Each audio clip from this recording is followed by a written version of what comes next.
అందరూ కూర్చోండి. శ్రద్ధగా ధ్యానంగా మాట్లాడుకుందాం. సమయంలో మన బిషప్ సమయాన్ని అప్పగిస్తున్నాను.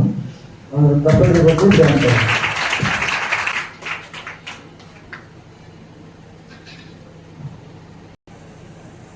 మీ అందరి ఆత్మీయ నాయకులు, సంఘ కాపరి, నాకు అత్యంత ప్రియులు, దైవజనులు, జిల్లా పాస్టర్స్ ఫెలోషిప్లో రీజనల్ వైస్ నియమించబడి అద్భుతమైన పరిచర్య జరిగిస్తున్న దైవజనులు సరైన గారికి ఇక్కడ కూడి ఉన్నాం. ఒక మంచి దైవ జనుడి సారథ్యంలో మీరందరూ ఆత్మీయంగా ఎదుగుతూ ఉన్నారు. మంచి దైవజనుడిని మీరు కలిగి ఉండడం మీ భాగ్యం. అయ్యగారిని బట్టి, అమ్మగారిని బట్టి, వారి కుమారులను బట్టి, వారి పరిచయం బట్టి సంతోషించే వాళ్ళందరూ చప్పట్లు బట్టి వారిని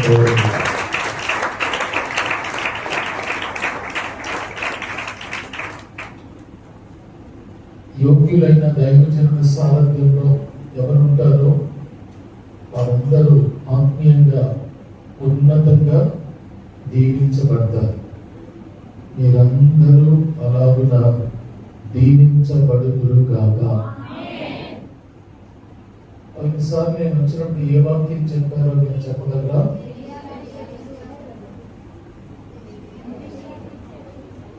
ఎలీషా గురించి చెప్పానా, ఏలియా గురించి చెప్పానా? ఏలియా గురించి, ఎలీషా గురించి చెప్పానా? 7 ప్రయాణాల 7 అనుభవాలు. దేవుడికి మహిమ కలుగును కాక. ఈ రాత్రి మన ధ్యానం కొరకు పరిశుద్ధ గ్రంథం నుండి ఆదికాండం 26వ అధ్యాయం 29వ వచనం చివరి మాట నేను చెప్తాను, నాతో కూడా మీరు పలకడానికి ప్రయత్నం చేయండి.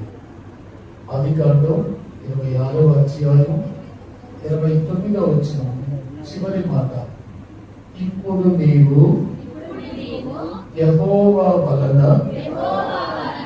ఆశీర్వాదము నొందిన వాడవు. మరొకసారి చెప్తామా? ఇప్పుడు నీవు యెహోవా వలన ఆశీర్వాదము నొందిన వాడవు. ఎంతమంది ఈ మాట అనిపించుకోవాలనుకుంటున్నారు? నన్ను చూసేవాడిని ఇలా చెప్పాలి నా గురించి.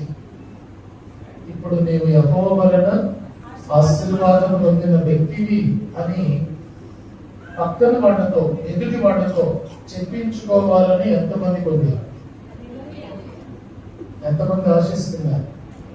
చాలా సంతోషం. మీ ఆశ దేవుడు తీర్చును గాక. మీ కోరికను దేవుడు సఫలపరచును గాక.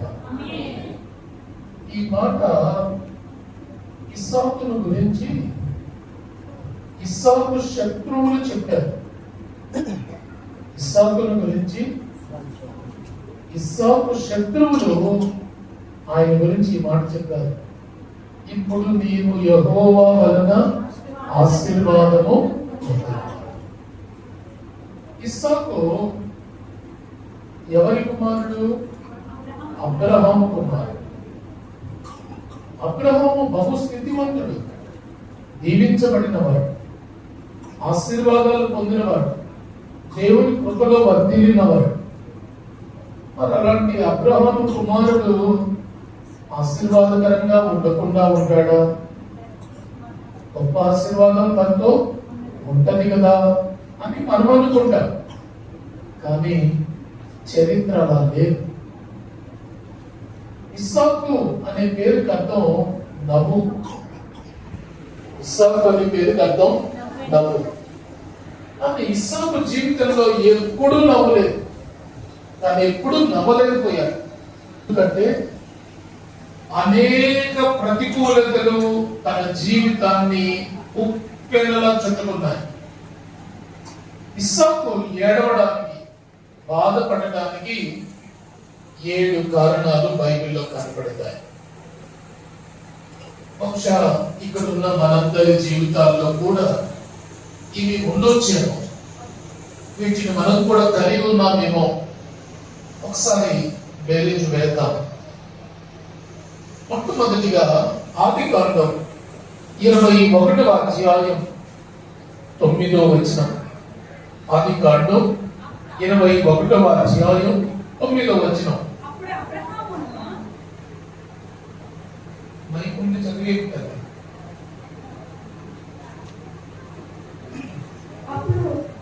అప్పుడు అబ్రహామునకును ఐగుప్తులైన హాగరు కలిగిన కుమారులను పరిగణించుటకు సారాను చూసి ఈ రాశిని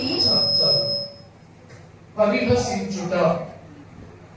ఎవరిని చూసి పరిహసిస్తూ ఉన్నాడు? ఇస్సాకును చూసి. ఇస్సాకును చూచి ఇస్సాకు కంటే ముందు పుట్టిన తన అన్న ఇష్మాయేలు పరిహసిస్తూ ఉన్నాడు. మిమ్మల్ని చూసి ఎవరైనా పరిహసిస్తే మీ మనసు ఎలా ఉంటుంది? ఎవరైనా మిమ్మల్ని చూసి అపహసిస్తే ఎప్పుడు అపహసిస్తారు?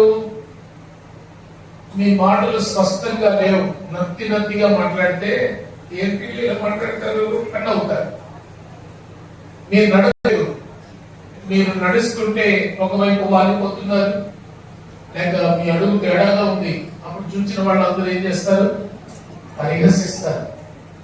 మీకు చదువు లేదు, మీకు ఆస్తి లేదు, మీకు హోదా లేదు, మీకు మంచి ఉన్నతమైన విలువలు లేవు, అప్పుడు చూసిన వాళ్ళందరూ ఏమంటారు? నవ్వుతారు, పరిహసిస్తారు. ఇస్సాకు జీవితంలో ఏ లోపం ఉందో బైబిల్లో రాయబడలేదు, కానీ తన అన్న తను చూసి నవ్వడం ప్రారంభించాడు, హేళన చేయడం ప్రారంభించాడు, అపహాస్యం చేయడం ప్రారంభించాడు, ఏది చేయడం ప్రారంభించాడు. అలా ప్రారంభమైంది ఇస్సాకు జీవితం. మీలో కూడా మీ లోపాలను చూచి ఎవరైనా నవ్వినప్పుడు మీరు నవ్వగలుగుతారా? మీరు ఏడుస్తారు. ఎవరైనా మీ అందాన్ని చూచి పరిహసించినప్పుడు, మీ ఎత్తులు చూచి పరిహసించినప్పుడు, లేక మీ చదువు లేని స్థితిని చూచి పరిహసించినప్పుడు, మీ స్థాయిని చూచి, మీ దీన స్థితిని చూచి నవ్వినప్పుడు మనం వాడితో కలిసి నవ్వలేము, బహు నొచ్చుకుంటాం. ఇస్సాకు జీవితంలో కూడా అదే తన బాధకు మొదటి కారణం. రెండవదిగా ఆదికాండం 22వ అధ్యాయం 9వ వచనం. ఆదికాండం 22వ అధ్యాయం 9వ వచనం. అలాగే ఇద్దరు కూడి వెళ్ళి దేవుడు చెప్పిన చోటికి వచ్చినప్పుడు అబ్రహాము అక్కడ బలిపీఠము కట్టి కట్టిని చక్కగా పేర్చి తమ కుమారుడు ఇస్సాకును బంధించి ఆ పీఠం పైన కట్టెల మీద ఉంచింది. దేవునికి మహిమ కలుగును గాక. సొంత తండ్రి కాళ్ళు చేతులు కట్టేసి బలిపీఠం ఎక్కించి అతన్ని చంపబోయాడు. ఎవరు? సొంత తండ్రి. తండ్రి అంటే నడిపించాల్సిన వాడు. కష్టం వస్తే నేనున్నాను అని భరోసా ఇవ్వవలసిన వాడు. ఇబ్బందులు వస్తే ధైర్యాన్ని ఇవ్వవలసిన తండ్రి ఇస్సాకును బలిపీఠం ఎక్కించాడు. నీకు కావలసిన లేక మిమ్మల్ని ఆదరించాల్సిన వాడు, మిమ్మల్ని బలపరచవలసిన వాడు ఒకవేళ మిమ్మల్ని బలిపీఠం ఎక్కిస్తే నవ్వుతారా? మీ జీవితంలో నవ్వు ఉంటుందా? మీ తండ్రో, మీ తల్లో, మీ ఆత్మీయులో, లేక మీకు కావలసిన వాళ్ళు మిమ్మల్ని బలిపీఠం ఎక్కిస్తే మీకు ఎంత బాధ? యవన కాలంలో ఇస్సాకు కూడా అదే బాధను అనుభవించాడు. తన తండ్రి దేవుడి మెప్పు కొరకు, ఒక రకంగా చూస్తే అబ్రహాము స్వార్థం, దేవుడు మెచ్చుకోవాలి నన్ను, దేవుడు చెప్పిన పని చేస్తున్నానని దేవుడు నన్ను శభాసనాల అని సొంత కొడుకును బలిపీఠం ఎక్కించాడు. ఇస్సాకు కాళ్ళు చేతులు తండ్రి కడుతున్నప్పుడు, బలిపీఠం మీద పడుకోబెడుతున్నప్పుడు, కత్తి తీసి అతన్ని నరకబోయినప్పుడు అతని మనసు ఎలా ఉంటుంటది? బద్దలైపోయి ఉంటుంది కదా, బహు వేదనతో నిండిపోయి ఉంటాడు కదా. అది ఇస్సాకు జీవితంలో వేదనకు రెండవ కారణం. మొదటి కారణం అపహాస్యం, రెండవ కారణం సొంత తండ్రి అతన్ని కాళ్ళు చేతులు కట్టి బలిపీఠం ఎక్కించడం. మూడవదిగా ఇస్సాకు దుఃఖానికి మూడవ కారణం ఏమిటి అంటే, ఆదికాండం 23వ అధ్యాయం 2వ వచనం. ఆదికాండం 23వ అధ్యాయం 2వ వచనం.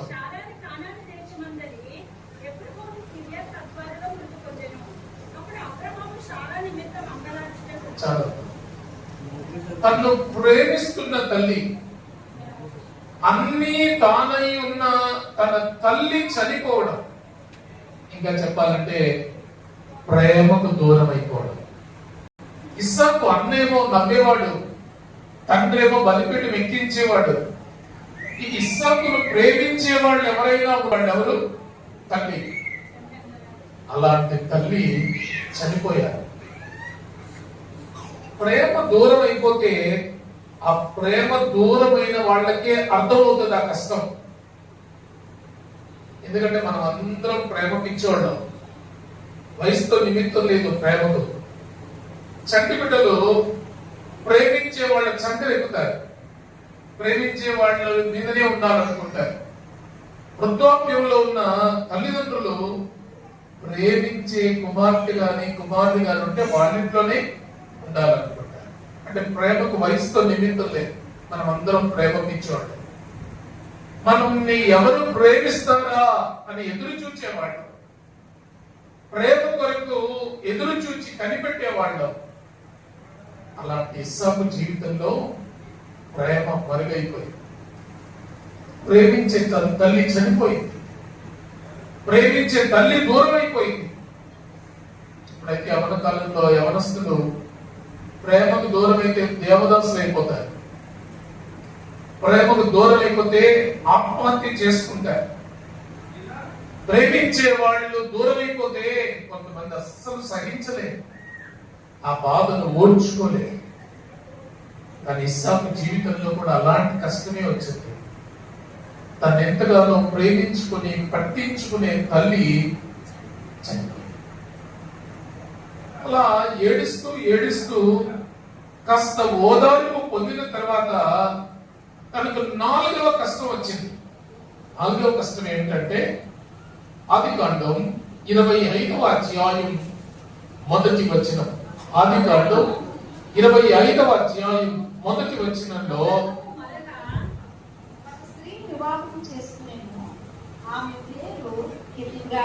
తన జీవితంలో వచ్చిన 4వ కష్టం ఏమిటంటే పెంపుడు తల్లి, ఇంకా చెప్పాలంటే మారెడు తల్లి. తల్లి కాని తల్లి తన జీవితంలోకి వచ్చింది. ఎందుకంటే అబ్రహాం ఇంకొక పెళ్లి చేసుకున్నాడు, ఆవిడ పేరు కెతూరా. ఈ కెతూరా అనబడిన స్త్రీ చాలా కఠినాత్మురాలట, చాలా కఠినంగా వ్యవహరించేదట. పెళ్ళైతే అబ్రహాంతో చేసుకుంది కానీ ఇస్సాకు తన సొంత కొడుకు కాదు. మామూలుగా ఎక్కడైనా సమాజంలో పెంపుడు తల్లులు లేక భార్యడి తల్లులు ముందు భార్యకు పుట్టిన పిల్లల్ని బాగా చూస్తారా, బాగా చూడరా? నేను అందరూ అప్పుడే చెప్పారు, నాకు బాగా చూడలేదు. కెతూరా కూడా అలాగే చేసింది. కెతూరా ఇస్సాకుని ఎంత కష్టపెట్టిందంటే తన ఇంటిలో తాను బానిస అయిపోయాడు, తన ఇంటిలో తాను పనివాడైపోయాడు. ఎందుకంటే అబ్రహాము ఇస్సాకును ప్రేమించడం కెతూరాకు నచ్చేది కాదు. కాబట్టి ప్రతిరోజు హింసించేదట, సరిగా భోజనం పెట్టేది కాదట, పట్టించుకునేది కాదట, తను ఒక కూలివాడి లాగా లేక ఒక పనివాడిలా ఆయన్ను ఇబ్బంది పాలు చేస్తుందట. ఇది చూసిన అబ్రహం ఒకరోజు కొడుకుని పిలిచి, నాన్న నువ్వు ఇంట్లో ఉండి చచ్చిపోతావు, ఎందుకంటే ఎత్తురా నీకు తిండి పెట్టదు, నిన్ను సరిగా పట్టించుకోదు, కాబట్టి ఇదిగో ఈ ఆస్తి నీకు ఇస్తున్నాను, ఈ ఆస్తి తీసుకొని ఎక్కడైనా దూరం వెళ్ళిపోయి నువ్వు బతికి ఇక్కడ నుండి చచ్చిపోతావు అని తండ్రి చెప్పేంత స్థాయికి ఈ కెతురా తీసుకువెళ్ళి. అంటే కెతురా హింసకు అబ్రహాము భరించలేకపోయాడు. నా కొడుకు నా ఇంట్లోనే బానిసగా బ్రతుకుతున్నాడు, వాడికి తిండి లేదు, వాడు సరిగా లేడని ఆస్తి ఇచ్చి రాత్రికి రాత్రి ఇల్లు దాటించేశాడు. అంటే కెతురా ఇస్సాకును అంత కష్టపెట్టింది. అందుకే ఇస్సాకు జీవితంలో నవ్వు లేదు. అలా ఆస్తి తీసుకొని ఎక్కడో ప్రశాంతంగా బ్రతుకుతున్న వాడికి 5వ కష్టం వచ్చింది. 5వ కష్టం ఏంటో తెలుసా? ఆదికాండం 26వ అధ్యాయం 1వ వచనం. ఆదికాండం 26వ అధ్యాయం 1వ వచనం. అబ్రహాము దినములలో వచ్చిన మొదటి కరువు కాక మరి ఒక కరువు ఆ దేశంలో వచ్చెను. అప్పుడు ఇస్సాకు గెరారులో నున్న ఫిలిష్తీయుల రాజైన అబీమెలెకు వద్దకు వెళ్ళెను. ఇక్కడ ఇస్సాకు జీవితంలో కరువు వచ్చింది. ఒక స్థితివంతుడుగా బయలుదేరిన వాడు ఆస్తంతా పోగొట్టుకున్నాడు. ఇక ఇప్పుడు ఎలా తయారైపోయాడంటే తినడానికి తిండి లేని వాడైపోయి పరాయి దేశంలోనికి వెళ్ళి ఐగుప్తు దేశానికి వెళ్ళి అక్కడ అబీమెలెకు అనే రాజు దగ్గర అడుక్కుంటున్నాడు. సార్, నేను తినడానికి ఏం లేదు, బ్రతకలేకపోతున్నాను, నాకు ఏదైనా ఉపకారం చేయి, నాకు ఏదైనా సహాయం చేయి. ఈ ఇస్సాకు అనే అతను అనేక మందికి అన్నం పెట్టినోడు, అనేక మందికి దానం ఇచ్చినోడు, అనేక మందిని పోషించిన కుటుంబంలో ఉన్నవాడు. ఇప్పుడు అలాంటి వాడే అడుక్కుంటున్నాడు. ఇప్పుడు అలాంటి వాడే భిక్ష పెట్టుకుంటున్నాడు. తిండి లేదు, తను బ్రతకలేకపోతున్నాడు. తను పరాయి దేశానికి వెళ్ళి రాజును అడుగుతున్నాడు, సార్ నాకు ఏదైనా ఉపకారం చేయి. అలాంటి వాడి జీవితంలో నవ్వుంటుందా? పెట్టిన చేతులు అడుక్కుంటూ ఉంటే సంతోషం ఉంటుందా? ఇస్సాకు జీవితంలో భయంకరమైన శోధన. మొదట పరిహాసం, రెండవది బలిపీఠం ఎక్కడం, మూడవది ప్రేమించే తల్లి చనిపోవడం, నాలుగవది మరొక స్త్రీ తల్లిగా వచ్చి తనను హింసించడం, ఐదవది తన ఆస్తి అంతా కోల్పోయి తాను అడుక్కునేవాడు అయిపోవడం. ఎంత కష్టాలు కదా ఇస్సాకు జీవితంలో. అలా అబీమెలెకు ఆయన మీద కనికరించి, అయ్యో మీ నాన్నగారు నాకు మంచి ఉపకారం చేశారు, నువ్వు ఈరోజు కరువులో పడిపోయావా, సరే నేను పలాని చోట ఈ భూమి నీకు ఇస్తున్నా, దాన్ని దొన్నుకొని వ్యవసాయం చేసుకొని ఎలాగోలా బ్రతికి అన్నాడు. ఎప్పుడైతే అబీమెలెకు రాజు ఆయనకు పొలం ఇచ్చాడో ఆ పొలాన్ని దున్ని వ్యవసాయం చేస్తూ బ్రతకడం ప్రారంభించాడు. అలా బ్రతుకుతున్నాడు. ఒక కాపు తీశాడు. తీయగానే 6వ కష్టం ఎదురైంది. ఆ కష్టం ఎలాంటిది అంటే ఆదికాండం 26వ అధ్యాయం 14-15 వచనాలు. ఆదికాండం 26వ అధ్యాయం 15-16 వచనాలు. 14-15 అతనికి గొర్రెల ఆస్తియు వడ్ల ఆస్తియు దాసులతో సమూహం కలిగినందున ఫిలిష్తీయులు అతని ఎంతో అసూయపడేది. అతని తండ్రి అబ్రహాము దినములలో అతని తండ్రి దాసులు త్రవ్విన బావులన్నింటినీ ఫిలిష్తీయులు మన్ను పోసి పూడ్చివేసింది. ఇప్పుడు ఆత్మ కష్టం ఏంటంటే అసూయ. ఏదో నా బ్రతుకుతున్నాడు, కాస్త 4 రాళ్ళు సంపాదిస్తున్నాడు, వ్యవసాయం బాగా పండిస్తున్నాడు అంటే వెంటనే చుట్టుపక్కల ఉన్న వాళ్ళకి ఏమొచ్చింది? అసూయ. ఆ అసూయ పడిన వాళ్ళందరూ ఏం చేశారంటే ఇతని వ్యవసాయానికి ఉపయోగపడే బావులన్నిటి మీద మన్ను పోసి వాటిని పూర్తి చేశారు. అంటే ఇప్పుడు ఇస్సాకు బ్రతుకు తెరువు లేకుండా చేశారు, అతడు వ్యవసాయం చేసుకోకుండా చేశారు, అతడు బ్రతకడానికి లేకుండా అతన్ని చేసేసారు. ఎందుకని? అసూయ. మీకు కూడా వచ్చి ఉంటుందా ఇలాంటి సమస్య? మీరు ఒక ఇల్లు కట్టుకుంటే చుట్టుపక్కల, ఎందుకు మనం మంచి ఇల్లు కట్టుకుంటే పక్కింటోళ్ళకి అసూయ. ఏమి వాళ్ళ స్థలంలోకి మనం వెళ్ళకపోయినా, వాళ్ళ స్థలాన్ని మనం ఆక్రమించకపోయినా, మనం మంచి ఇల్లు కట్టుకుంటే పక్కనోళ్ళు మన మీద విరుచుపడతారు, పక్కనోళ్ళు మనతో దెబ్బలాడతారు. లేక ఊర్లో ఉన్న వాళ్ళందరూ మనల్ని చూసి అసూయపడి మన గురించి చెడు మాటలన్నీ చెప్తూ ఉంటారు. ఇస్సాకు జీవితంలో దుఃఖానికి 6వ కారణం ఏంటంటే చుట్టూ ఉన్న వాళ్ళ అసూయ. ఆ అసూయతో వాళ్ళు ఏం చేశారంటే ఇతనికి జీవనోపాధికి ఉపయోగపడుతున్న బావులన్నిటినీ మన్నేసి పూడ్చిపెట్టేశారు. తనకి ఇప్పుడు బ్రతుకు తెరువు లేకుండా చేశారు. అయ్యో, నేను ఎలా బ్రతకాలి, నేను ఎలా ఇక వ్యవసాయం చేయాలి, ఎలా నేను ఇక్కడ ఈ భూమిని దున్నాలి అనుకుంటున్న అతనికి 7వ కష్టం వచ్చింది.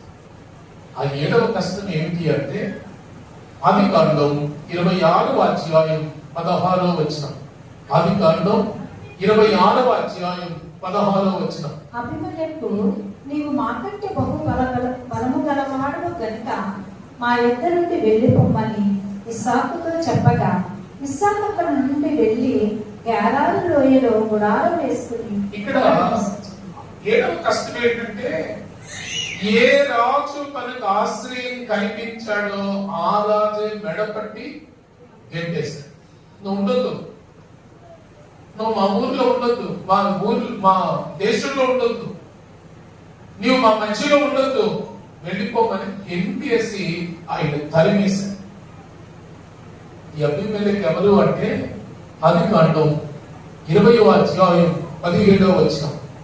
ఆదికాండం 20వ అధ్యాయం 17వ వచనాన్ని మనం చూస్తే, అబ్రహాము దేవుని ప్రార్థింపగా దేవుడు అబీమెలెకును అతని భార్యను అతని దాస్యులను బాగు చేశాడు. ఇతడు అబ్రహాము ప్రార్థన వల్ల బాగుపడ్డాడు.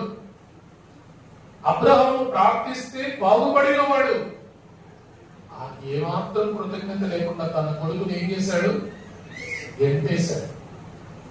ఇలా ఇస్సాకు ఇప్పుడు వీధిలో పడ్డాడు. ఇప్పుడు ఇస్సాకు జీవితంలో 7 కష్టాల్లో దానికి నవ్వు ఎక్కడుంది? దానికి ఇక్కడ ఆనందం ఎలా ఉంది? తన జీవితం అంతా ప్రతికూలతే. బహుశా ఇక్కడున్న మీలో కూడా ఇలాంటి పరిస్థితులు ఏవైనా మీరు ఎదుర్కొంటున్నారేమో, మిమ్మల్ని చూచిన వాళ్ళు మిమ్మల్ని పరిహసిస్తున్నారేమో, తోడుగా ఉండవలసిన వారు వారి స్వార్థం కొరకు మిమ్మల్ని బలిపీఠం ఎక్కిస్తున్నారేమో, మిమ్మల్ని ప్రేమించే వాళ్ళు మీకు దూరమై పోయారేమో, ఎవరో మీ మీద పెత్తనం చేసి మిమ్మల్ని హింసిస్తున్నారేమో, మీ జీవితంలో కరువు వచ్చిందేమో, సమృద్ధిగా ఉన్న మీ జీవితంలో కొరతలు ఏర్పడ్డాయేమో, మీరు కాస్త నిలదొక్కుంటే అసూయ పడేవాళ్ళు ఎక్కువ అయిపోయారేమో, మీ ఉపకారం పొందిన వాళ్ళే మిమ్మల్ని గెంటి వేశారేమో. మీరు కూడా ఈ పరిస్థితిలో ఉంటే ఇస్సాకు ఒక మంచి పాఠం నేర్పిస్తున్నాడు. ఎన్ని కష్టాల్లో ఉన్న ఇతను ఎవరు అతని మీద అసూయ పడ్డారో, ఎవరు అతన్ని గెంటి వేశారో, ఎవరు అతన్ని బాధించారో వాళ్ళే ఒక రోజు అన్నారు, ఇప్పుడు నీవు యెహోవా వలన ఆశీర్వాదం నొందిన వాడవు. ఈ మాట ఎలా సాధ్యమైంది? ఎలా ఆశీర్వదించబడ్డాడో అదే ఈరోజు మన పాఠం. నీవు నేను ఆశీర్వదించబడాలంటే మనం ఏం చేయాలి?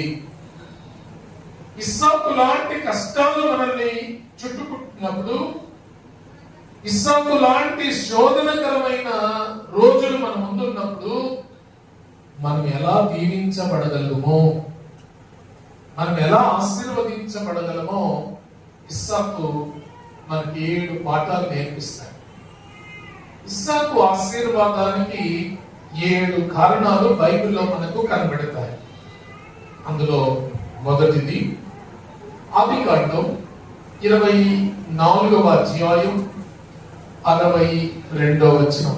ఆదికాండం 24వ అధ్యాయం 62వ వచనం. ఇస్సాకు బెయేరు లోయి మార్గమున వచ్చి దక్షిణ దేశమందు కాపురం ఉండెను.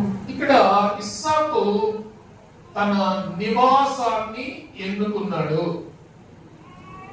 ఇస్సాకు బెయేర్ లహరీలోయి గుండా పయనించి దక్షిణ దేశమున నివసించెను. బెయేర్ లహరీలోయి అనే మాటకి అర్థం ఏంటంటే ఆదికాండం 16వ అధ్యాయం 14వ వచనం. ఆదికాండం 16వ అధ్యాయం 14వ వచనం. అందుచేత పుట్నోట్లో ఉన్న మాట చదువుదాం. చూచుచున్న సజీవుని బావి, చూచుచున్న సజీవుని బావి, చూచుచున్న దేవుని సజీవమైన బావి, అదే దేవుని మందిరము. దేవుని మందిరము దేవుని ఊట కలిగిన స్థలము. ఈ స్థలమందు దేవుని కనుదృష్టి నిలిచి ఉంటుంది. ఇక్కడ జీవ జల నదులు ప్రవహిస్తూ ఉంటాయి. అంతేకాదు, బైబిల్ ప్రకారం ఇజ్రాయేలు దక్షిణ దేశం అంటే హెబ్రోను అని అర్థం. ఇశ్రాయేలు దేశానికి దక్షిణాన ఉన్న పట్టణం హెబ్రోను.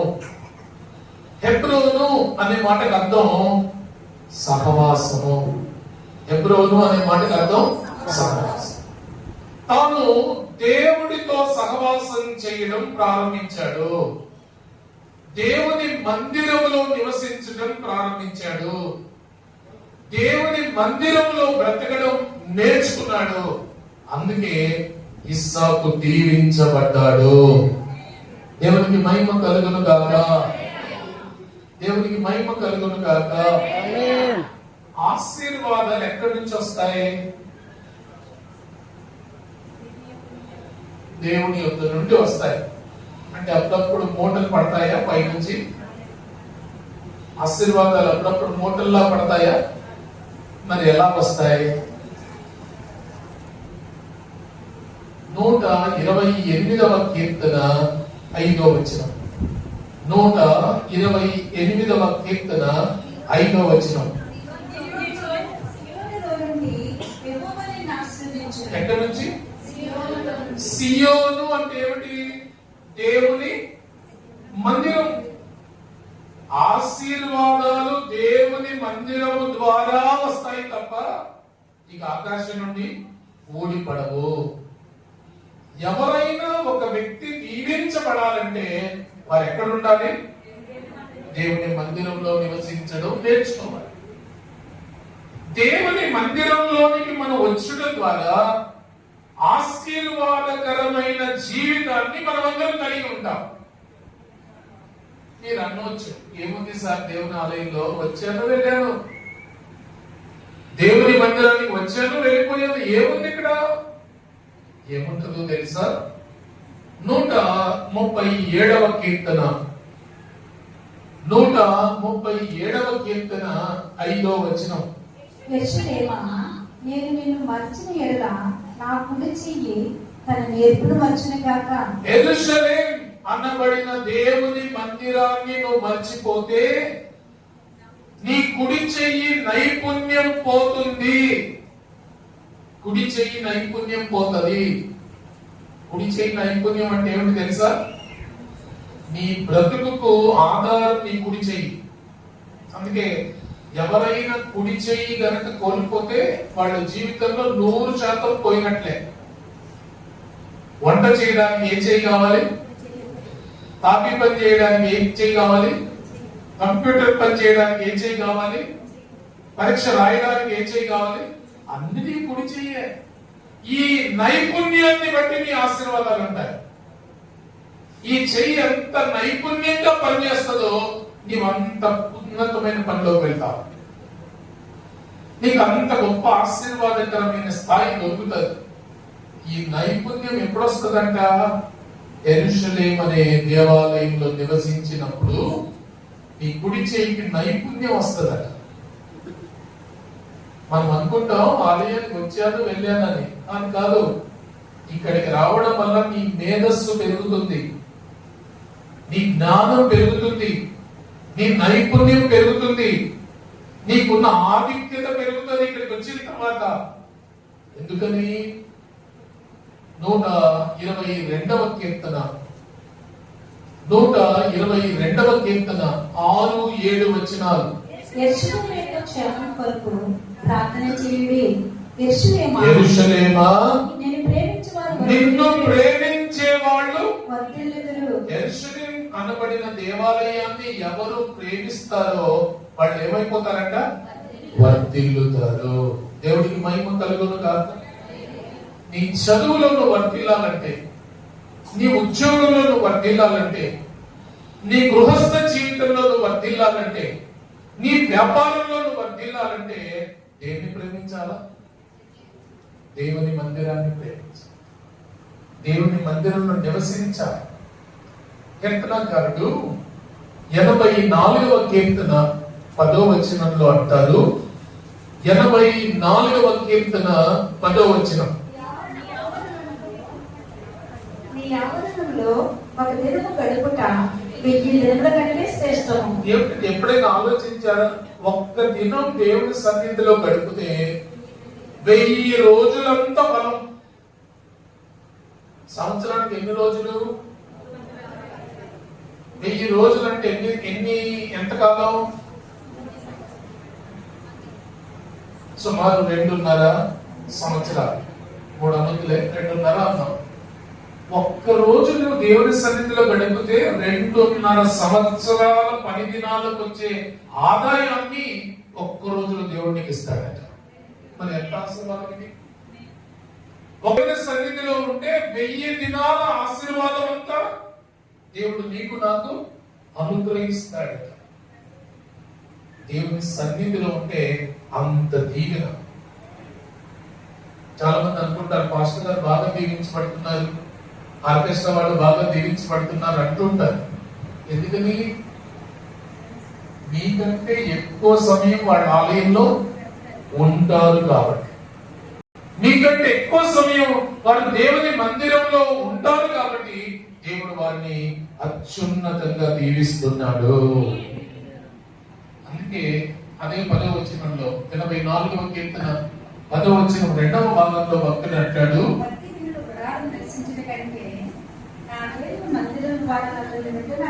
ఆయన ఏమంటాడంటే, నా ఇంట్లో ఉండేదానికంటే ఆ మందిరపు తలుపు దగ్గర గేటు దగ్గర పడి ఉండడం నాకు ఇష్టము. ఎందుకని? ఇది దీవెనకరమైన స్థలము.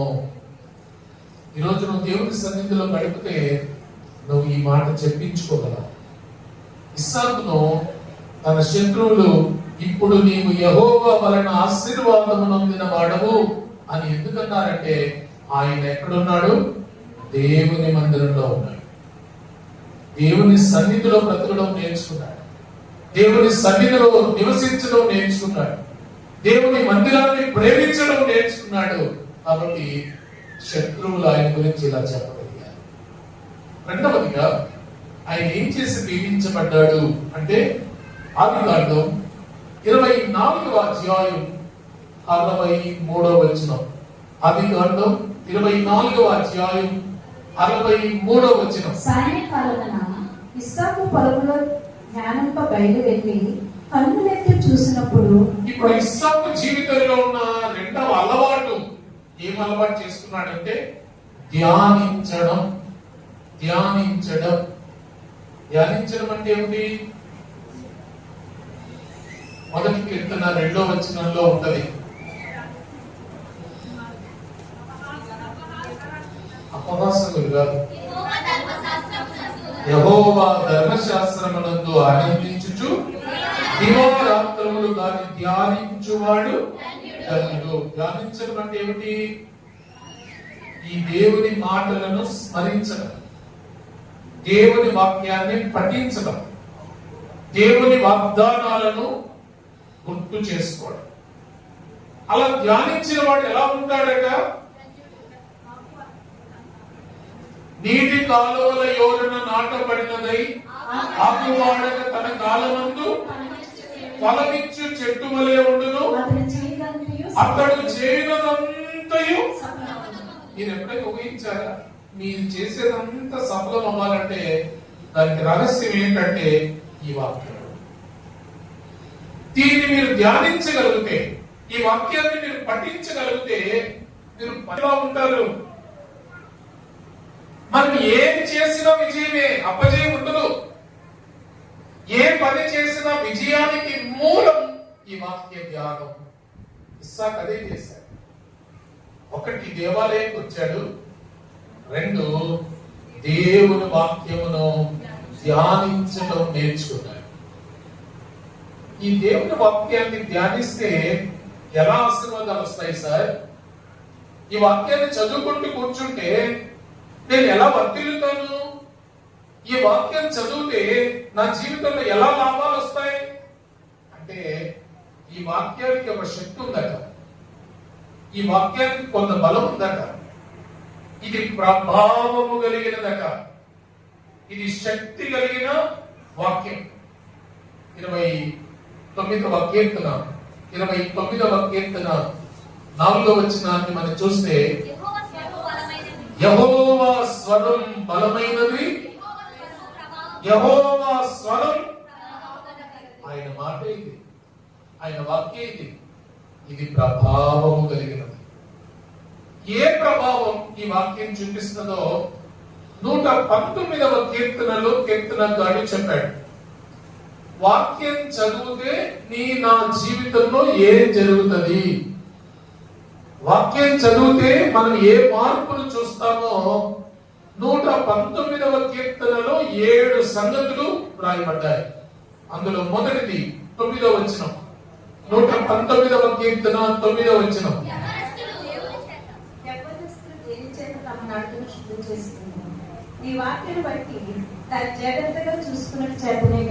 ఈ వాక్యం చదివితేనట నీ నడత శుద్ధీకరించబడతదట. నీ నడతలో, నీ ప్రవర్తనలో ఉన్న లోపాలన్నీ పోతాయంట. ఇది మన నడతను ఏం చేస్తుంది? శుద్ధీకరిస్తుంది. రెండవది 11వ వచనం. 119వ కీర్తన 11వ వచనం. నీ ఎదుట నేను పాపం చేయకున్నట్లు నా హృదయములో నీ వాక్యం ఉంచుకుని ఉన్నాను. ఈ వాక్యం గనుక మన జీవితంలో ధ్యానిస్తే అసలు పాపం అనేది మన దగ్గరికి రానే రాదు. ఈ వాక్యాన్ని మనం ధ్యానించడం ప్రారంభిస్తే పాపం అనేది మన దగ్గరికి రాదు. మనం పాపం లేని వ్యక్తులంగా ఉంటాం. అలాంటప్పుడు ఎంత సక్సెస్ ఉంటది, ఎంత విజయం ఉంటది, ఎంత దీవెన ఉంటది. మూడవది 28వ వచనం. 119వ కీర్తన 28వ వచనం. వ్యసనము వలన నా ప్రాణము నీరైపోయి నీ వాక్యం చేతదాన్ని స్థిరపరచు. చివరిలో పట్టుకోండి, ఇక్కడ పట్టుకుంటే సౌండ్ వస్తుంది, ఇక్కడ పట్టుకుంటే వ్యసనముల వలన నా ప్రాణం నీరైపోయేను నీ వాక్యమును బట్టి. అంటే వ్యసనాలు జీవితంలోనికి రాకూడదు అంటే ఈ వాక్యం ఉండాలి. వ్యసనం అంటే ఏమిటి?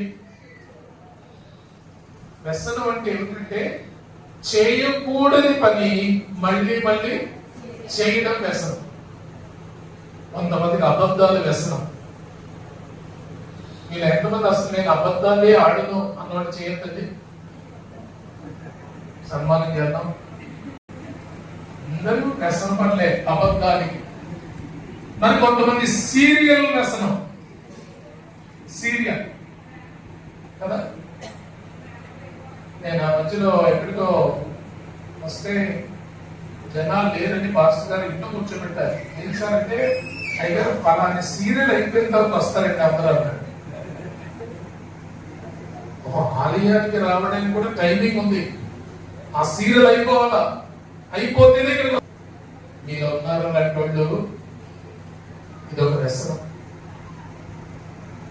కొంతమందికి మోసం చేయడం వ్యసనం, లేక అన్యాయం చేయడం వ్యసనం. ఇక పురుషులకైతే సిగరెట్లు కాల్చడం, సారాయి తాగడం, లేక వ్యభిచరించడం, లేక జూదమాడడం, ఇవన్నీ దేని కిందకి వస్తాయి? వ్యసనం. ఈ వ్యసనాలు వ్యక్తిని నీరుగా చేస్తాయట. వ్యసనముల వల్ల నా ప్రాణము అంటే నీరైపోతాం, నీరుగా చేస్తుంది. ఈ వ్యసనం ఉంటే నీకు ఉండదు, ఈ వ్యసనం ఉంటే నీకు ఆశీర్వాదం ఉండదు, ఈ వ్యసనం ఉంటే నీకు క్షేమం ఉండదు. కానీ వాక్యం ఉంటే వ్యసనం పోయి నువ్వు స్థిరపరచబడతావు.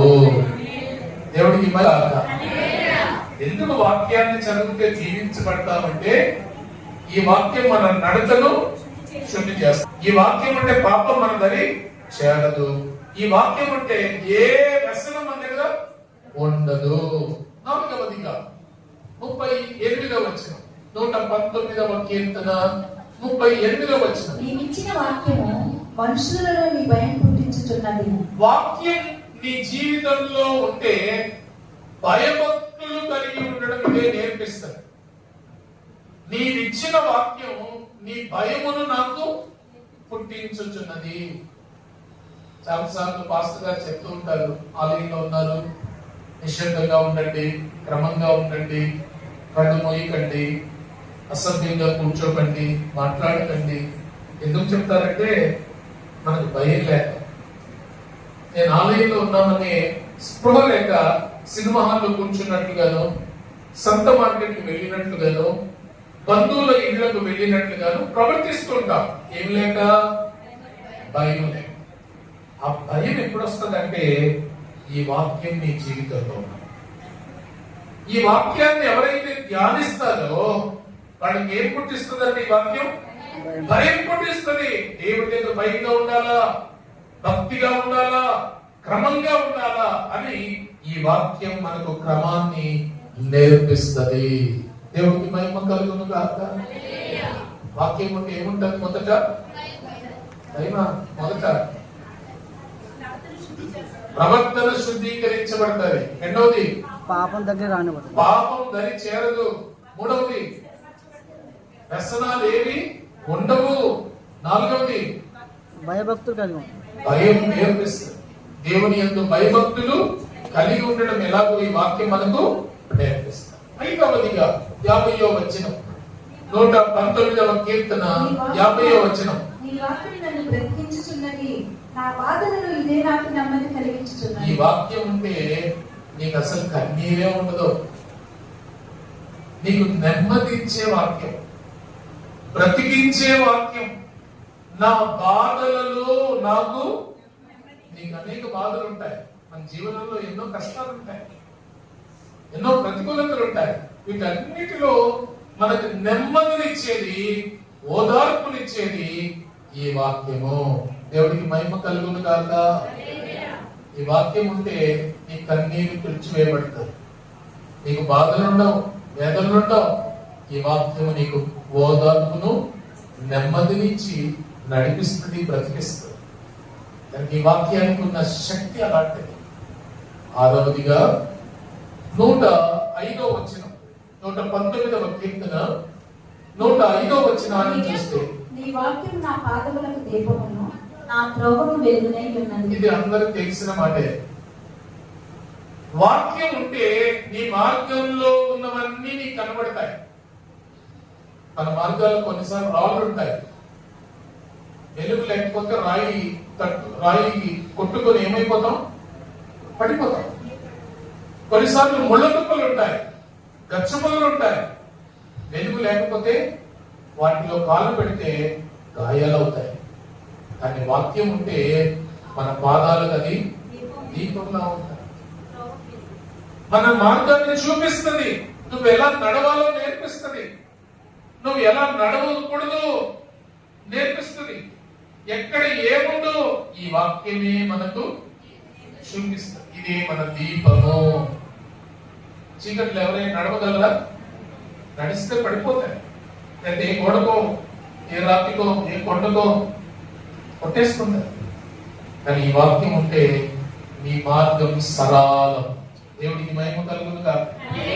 ఈ వాక్యం ఉంటే నీవు చక్కటి మార్గంలో నడుస్తావు.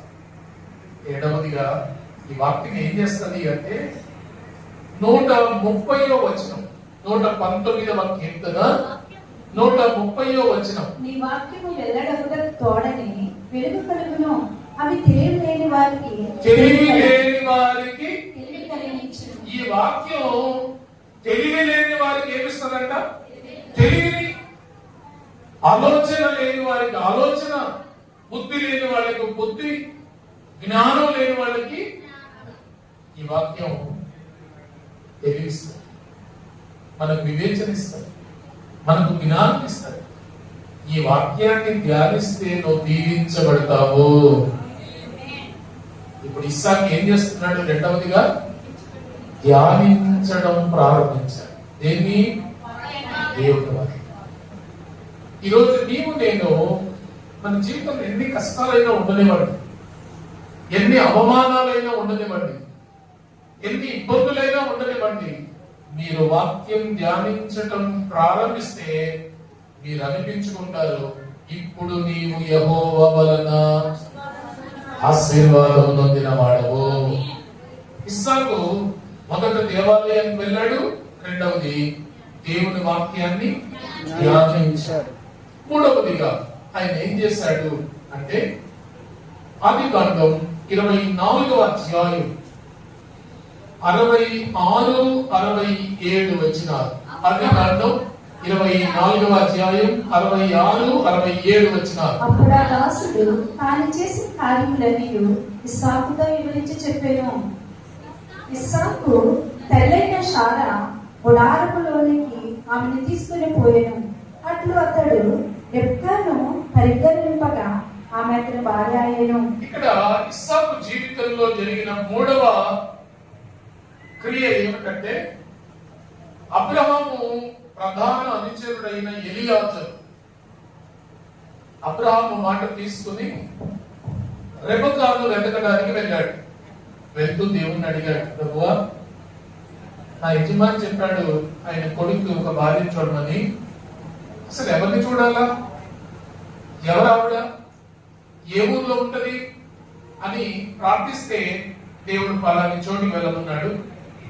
ఆయన కొన్ని సూచనలు అడిగాడు, కొన్ని గుర్తులు అడిగాడు. ఆ గుర్తులన్నీ నెరవేర్పుగా రెబెకాకు దొరికింది. ఇప్పుడు ఇస్సాకు దగ్గరికి తీసుకుని వచ్చాడు. అప్పుడు ఇస్సాకు వయసు ఎంత అంటే ఆదికాండం 25వ అధ్యాయం 20వ వచనం.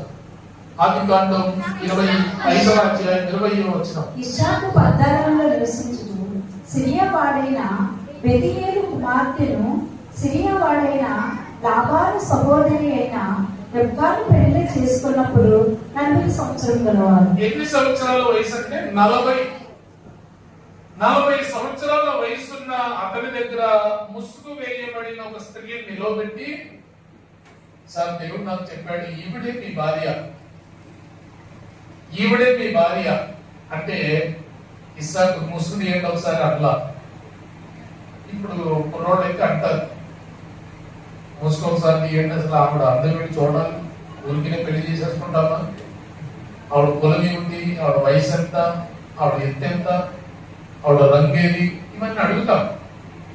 కానీ ఇస్సాకు ఆ ఎలియాజరు అనే దాసుడు ఇది దేవుని చిత్తం సార్, ఈవిడే నీ భార్య అంటే దేవుడి చిత్తాన్ని నెరవేర్చాడు. వారు మాట్లాడాల, ఇంకా ప్రశ్నించాల. దేవుని చిత్తం అంటే ఆమెను తన భార్యగా చేసుకుని దేవుని చిత్తాన్ని నెరవేర్చాడు. అది ఇస్సాకు జీవితంలో దేవుడి చిత్తం. మరి నీ జీవితంలో దేవుడి చిత్తం ఏంటో నీకు తెలుసా? నీ జీవితంలో దేవుడి చిత్తం ఏమిటో నీకు తెలుసా? బైబిల్లో ఒక మాట చెప్తుంది, ఒక మాట చెప్పబడుతుంది. మొదటి యోహాను పత్రిక 2వ అధ్యాయం 17వ వచనం. మొదటి యోహాను పత్రిక 2వ అధ్యాయం 17వ వచనం. లోకము దాని ఆశలు గతించిపోవచ్చున్నావు కానీ దేవుని చిత్తం జరిగించువాడు నిరంతరము నిలుచును. లోకం దాని ఆశలు గతించిపోతాయి, కానీ దేవుని చిత్తం చేసేవాడు ఎప్పుడు ఉంటాడు, నిరంతరం ఉంటాడు. ఎంతమంది దేవుని చిత్తం చేయాలనుకుంటున్నారు? దేవుని చిత్తం మేము చేస్తాం అన్నవాళ్ళు చేయతాడు. చాలా సంతోషం, చాలా మందికి దేవుడి చిత్తం చేయాలని ఉంది. మరి దేవుడి చిత్తం ఏమిటి మీ పట్ల? దేవుడు ఏ చిత్తాన్ని మీ పట్ల కలిగి ఉన్నాడు? ఎప్పుడైనా ఆలోచించారా? అవి కూడా 7 చెప్పాలి మీకు, కానీ 7 చెప్పను, 3 చెప్తా. ఈ 3 ఉన్నాయి లేదో ఒకసారి చూసుకోండి. ఒకటి, తెస్సలోనికీయులకు రాసిన మొదటి పత్రిక 4వ అధ్యాయం 3, 4, 5 వచనాలు. మీరు పరిశుద్ధులైతే తెస్సలోనికీయులకు రాసిన మొదటి పత్రిక 4వ అధ్యాయం 3, 4, 5 వచనాలు. మీరు పరిశుద్ధులైతే అనగా మీరు జాగ్రత్తలో దూరంగా ఉండుటే దేవుని చిత్తము. 4, 5 వచనాలు.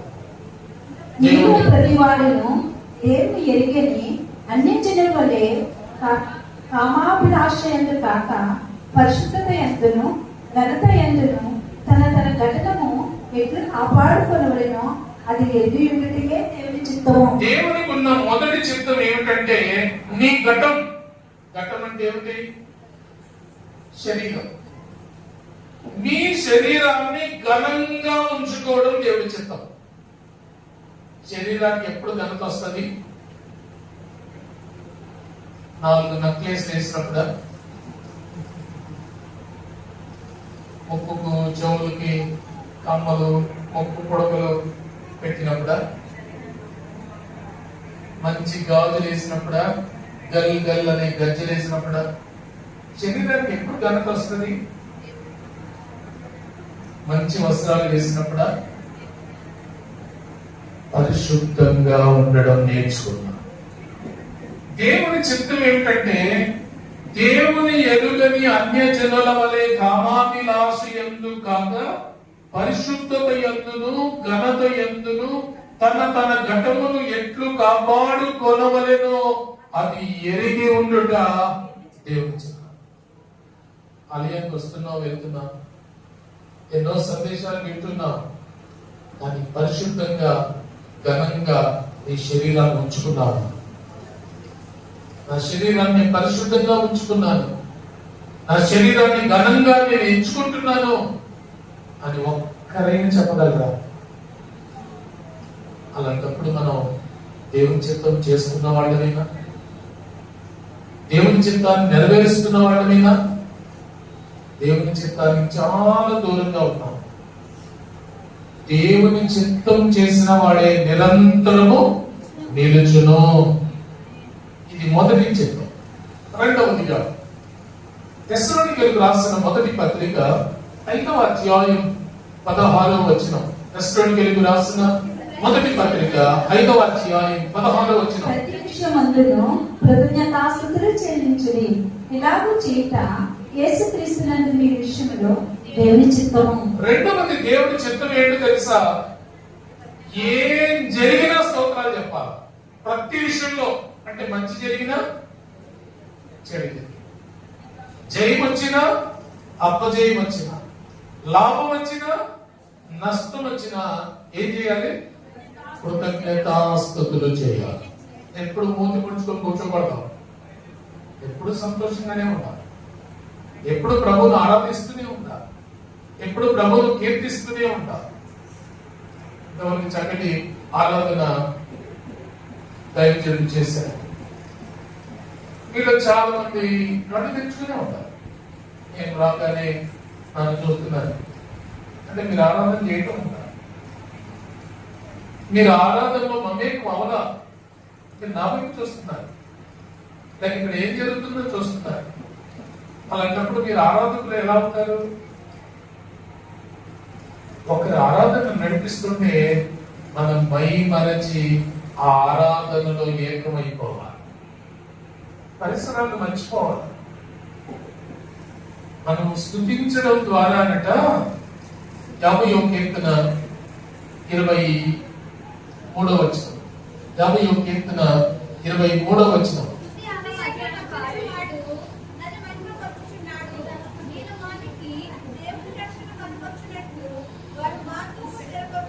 నీ మార్గం సరళం చేయబడాలంటే ఏం చేయాలి?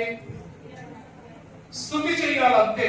నీ మార్గం సరళం అవ్వాలి, నీ పని జరగాలి, నీ జీవితంలో విజయం రావాలి అంటే నువ్వేం చేయాలి? నేనేం చేయాలి? స్తుతి చేయాలి. స్తుతించడం అనేది దేవునికి ఇష్టం కనుక ప్రతి సమయంలో ఆయనకు కృతజ్ఞతాస్తుతులు చెల్లించుట ఈ విషయంలో దేవుని చిత్తం. దేవుని చిత్తం ఏమిటంటే కృతజ్ఞతలు చెల్లించడం, స్తోత్రాలు చెప్పడం. మూడవది పేతురు రాసిన మొదటి పత్రిక 2వ అధ్యాయం 15వ వచనం. పేతురు రాసిన మొదటి పత్రిక 2వ అధ్యాయం 15వ వచనం. మీరు యుక్తం గలవారే అజ్ఞానంతో మాట్లాడు ఓర్పకు నోట దేవుని చిత్తము. అసలైన ఉద్దేశం అది. యుక్త ప్రవర్తనతో మూర్ఖుల నోళ్ళు మోయించాలి. దేవుడి చిత్తం ఏమిటి అంటే మూడవదిగా నీకు ఒక మాదిరికరమైన జీవితం ఉండాలి. యుక్త యోగ్య ప్రవర్తనతో మూర్ఖుల నోళ్ళు మోయించాలి. మనం చూసి చాలా మంది కథగిరిస్తారు. పెద్ద భక్తురాలు వచ్చింది, పెద్ద భక్తుడు వచ్చేసాడు, వీళ్ళకి కాకపోతే పెద్ద భక్తు ఉంది అని మనల్ని గురించి చాలా మంది రకరకాలైన మాటలు మాట్లాడుకుంటారు. నన్ను ఏమన్నా నీ సంగతి తెలుస్తాను అనకూడదు, లేక వాళ్ళ మీద డబ్బులంటే వెళ్ళకూడదు. నీ ప్రవర్తన ద్వారా వారి నోళ్ళు మోయించాలి. నీలో ఉన్న ఆత్మీయత వల్ల, నీలో ఉన్న పరిశుద్ధ జీవితం ద్వారా, నీలో ఉన్న మంచి సాక్ష్యం ద్వారా ఎదుటి వాళ్ళని నిన్ను చూచి నోరు మూసుకునేలా చేయాలి. అది దేవుడు చెప్పాలి. 3 చిత్తాలు చెప్పారు. ఒకటి పరిశుద్ధంగా శరీరాన్ని కాపాడుకోవడం. రెండవది ఏం జరిగినా స్తోత్రాలు చెల్లించాలి. కృతజ్ఞతాస్తుతులు చెల్లించడం. మూడవది నోరు మూయించాలి. యుక్త ప్రవర్తన కలిగి.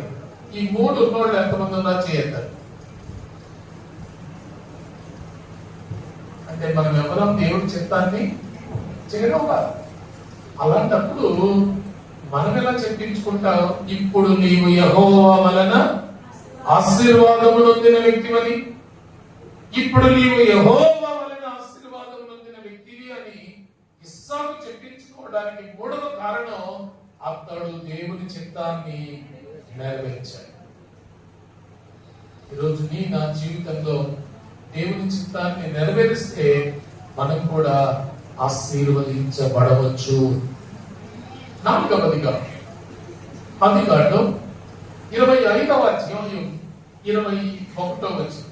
ఆదికాండం 25వ అధ్యాయం 21వ వచనం. పుత్రాలు గనుక అతడు అమనుష్యమే యెహోవాను వేడుకునేను.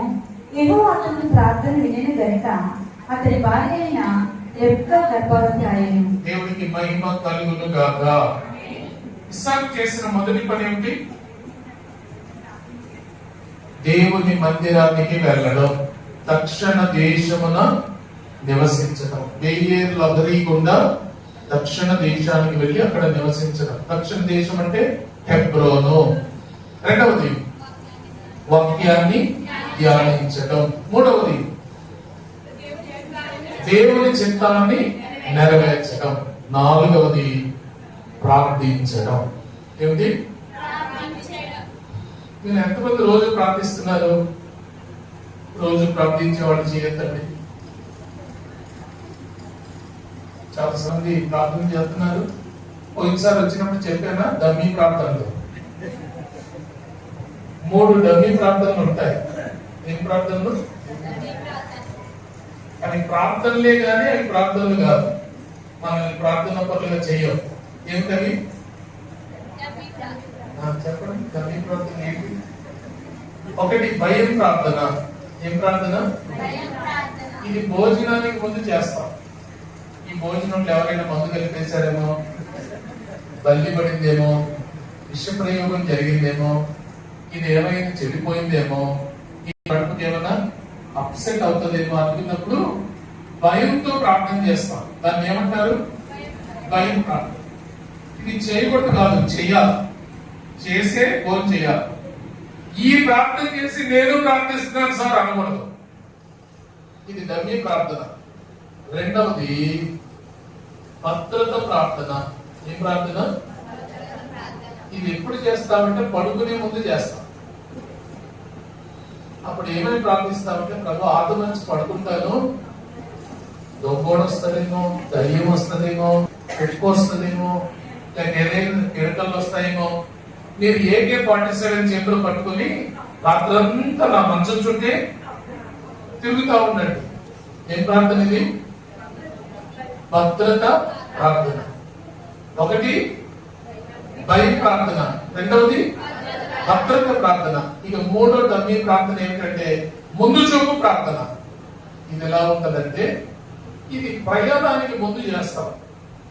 అంత తయారీ జోడు చేసుకునే ముందు ఈ ప్రార్థన ఎలా ఉంటదంటే, రోడ్డు మీదకి వెళ్ళేసరికి ఆటో ఉండాలి, ఇక్కడ నుంచి గంగవరం వెళ్ళేసరికి బస్సు ఉండాలి, ఆ బస్సులో నాకు సీట్ ఉండాలి, ఆ బస్సులో నేను కాకినాడకి ఎవరిని కలవడానికి వెళ్తున్నానో ఆయన ఎక్కడికి వెళ్ళకుండా కుర్చీకి కట్టిపెట్టి ఉంచేసేయండి, ఆయన అక్కడే ఉండాలి.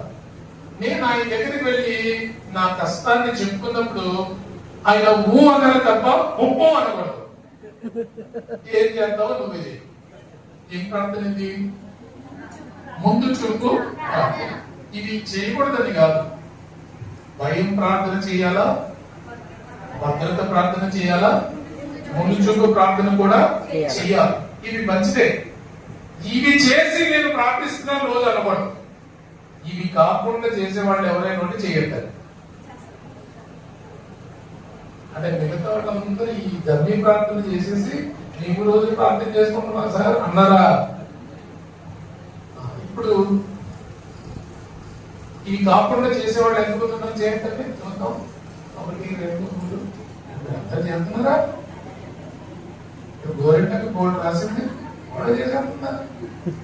ఆ గుడి చెయ్యండి ఎంత కూడా గోరెంట కూడా చెయ్యండి నా గోరెంట కూడా దేవుడికి మహిమ కలుగును గాక. ఇవి కాకుండా చేసే మిగతా ప్రార్థనల కంటే ప్రార్థనా పరులు అని ఎవరు పిలువబడతారో బైబిల్ ఇలా చెప్పింది. 32వ కీర్తన 6వ వచనం, 32వ కీర్తన 6వ వచనాన్ని మనం చూస్తే అసలు ప్రార్థనా పరులు ఎవరో అక్కడ తెలుస్తుంది. కావున నీ దర్శన కాలమందు భక్తి గల వారందరూ నిన్ను ప్రార్థించేదు. నీ దర్శన కాలమున భక్తి గల వాళ్ళందరూ ప్రార్థన చేస్తారు. అంటే ప్రార్థనకు ఒక సమయం ఉంది. ఆ సమయాన్ని ఏమన్నారంటే దర్శన కాలం. మీకు తెలుసా దర్శన కాలం అంటే ఏదో? దర్శన కాలం అంటే ఏమిటో మీకు తెలుసా?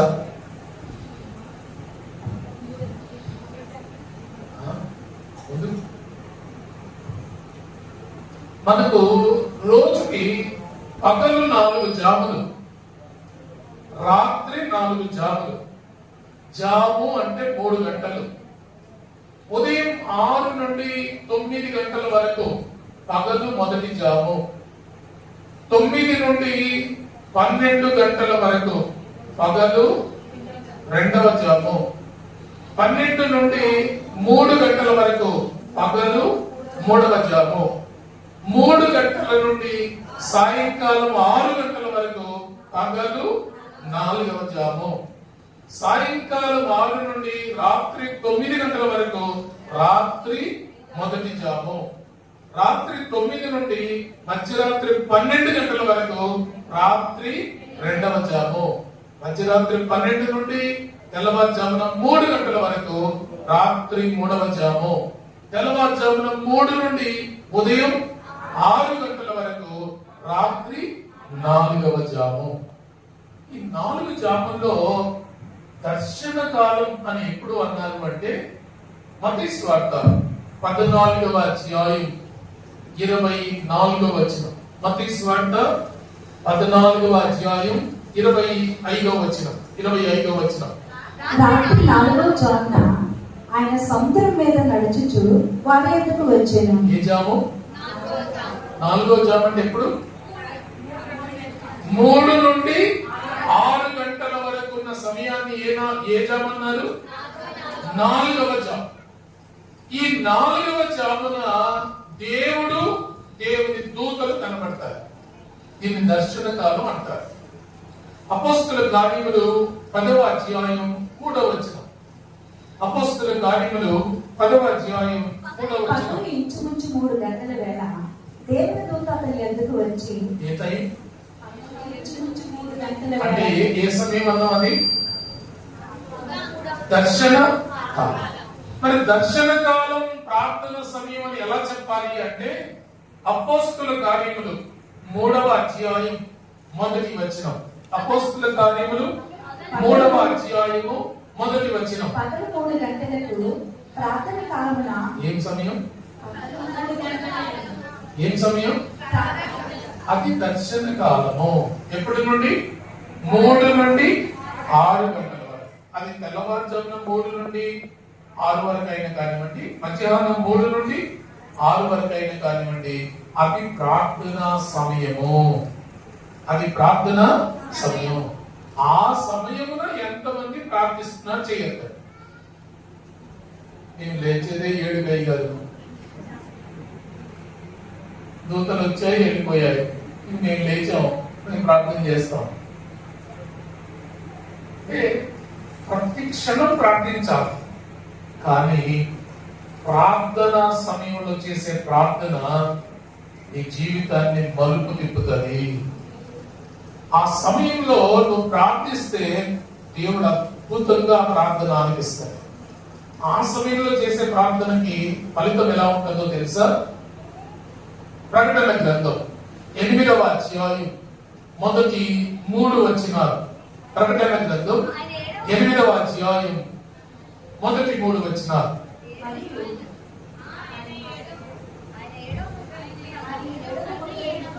మీరు 7 అన్నా నేను ఎన్నో ఆవిడ మైక్ చదివితేనే ఆయన 7వ ముద్ర ఇప్పినప్పుడు పరలోకమందు ఇంచుమించు 6 గంటల సేపు 6 గంటలు కాదమ్మా, అరగంట సేపు నిశ్శబ్దంగా ఉండేది.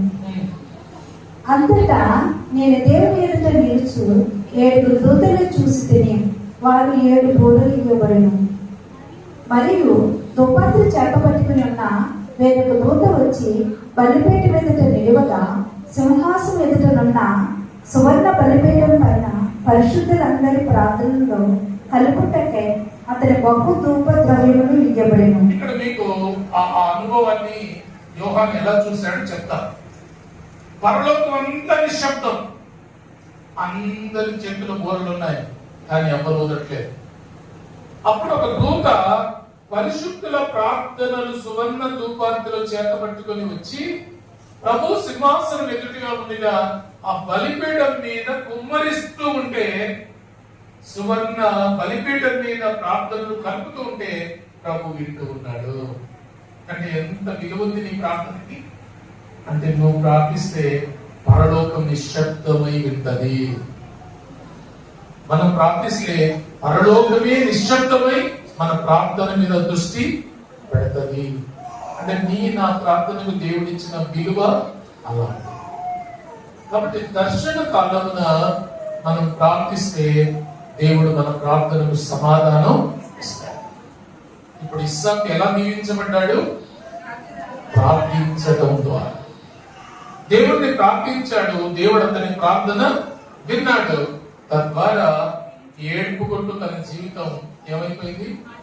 ఆశీర్వాదకరంగా మారిపోయింది. సమస్యల వలయంలో ఉన్న తన జీవితం దీవెనకరమైన స్థాయికి ఎదిగింది. దేవుడికి మహిమ కలుగును గాక. ఎవరైనా దీవించబడాలి అంటే మొదట ఏం చేయాలి?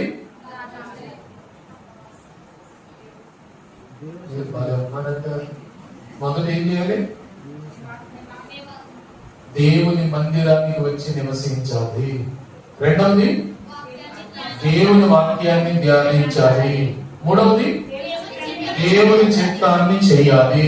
నాలుగవది ప్రార్థన చేయాలి. ఐదవదిగా ఏం చేసి దీవించబడ్డాడు? ఆదికాండం 26వ అధ్యాయం 3వ వచనం. ఆదికాండం 26వ అధ్యాయం 3వ వచనం. ఈ దేశమందు పరవాసి అయ్యుండును, నేను నీకు తోడై ఉండి నిన్ను ఆశీర్వదించెదను. 6వ వచనం. ఇస్సాకు గెరారులో నివసించెను. ఇక్కడ దేవుడు ఏం చెప్పాడండి ఇస్సాకుకు? నువ్వు ఐగుప్తు దేశానికి వెళ్తున్నావు, ఐగుప్తీయులతో కలిసి ఉండొద్దు, పరవాసిగా ఉండుము, నేను నిన్ను దీవిస్తాను. ఈ మాట ఎప్పుడైనా విన్నారా? పరవాసిని అని, పరవాసిని అని పాట ఎప్పుడైనా పాడతారా? ఎప్పుడు పాడతారు? ఎదురుగా బాక్స్ ఉండాలా, బాక్స్ లో ఒక శవం ఉండాలా, ఉంటే అప్పుడు పాడతాం. ఏమని? మనం పుట్టినప్పుడు పాడితే ఎవరైనా పోతారేమో భయం మనకి.